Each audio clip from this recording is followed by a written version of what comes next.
He was the saddest kid in the orphanage, but today, he'd received a gift from God, a mom as warm and bright as a rainbow. Yet the second his adoptive father laid eyes on him, the smile vanished from his face. Small and timid, this was exactly the kind of kid he couldn't stand. A single menacing glare was enough to make the boy so nervous he could barely hold onto his luggage. But to keep his wife happy, the man forced a friendly smile and held out his hand, only making the boy shrink back even more. Sure enough, that night, the adoptive father told his wife straight out just how much he hated the kid, but his wife had a rock-solid reason for choosing him.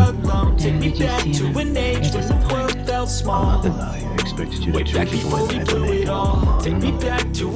Why you chose that?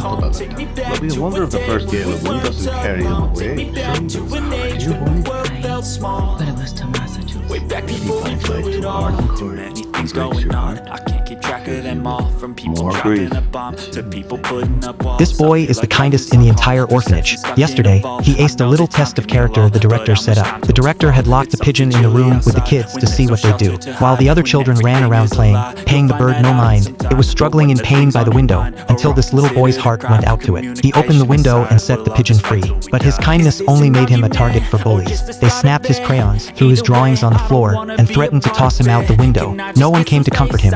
Instead, the boy sitting next to him laughed even louder, a sound that cut like a knife. What he didn't know was that his unappreciated act of goodness had been watched by a mysterious figure outside the window. That was Maureen. Even though Maureen saw Thomas's kindness clearly, her husband still couldn't warm up to the shy little boy. When Maureen tried to teach Thomas how to collect eggs from the chicken coop, he froze up again at the sight of his adoptive father, Alec. Just seeing Alec made him so scared he dropped the eggs. But Maureen was gentle. That evening, a heavy rain poured down, leaving puddles everywhere. Thomas stared at them, tempted to jump in and play, but terrified of getting scolded by his new parents. Sure enough, just then, Maureen walked over with a serious look on her face. He braced himself for a lecture, only for Maureen to leap into the nearest puddle first. And just like that, the two of them had the time of their lives splashing around. But their fun was cut short when Alec showed up. Sensitive as he was, Thomas stopped immediately, but Alec just glanced at them and hurried off. When Maureen pulled Thomas inside to warm up, though he refused to go home, no matter how hard she tried to persuade him.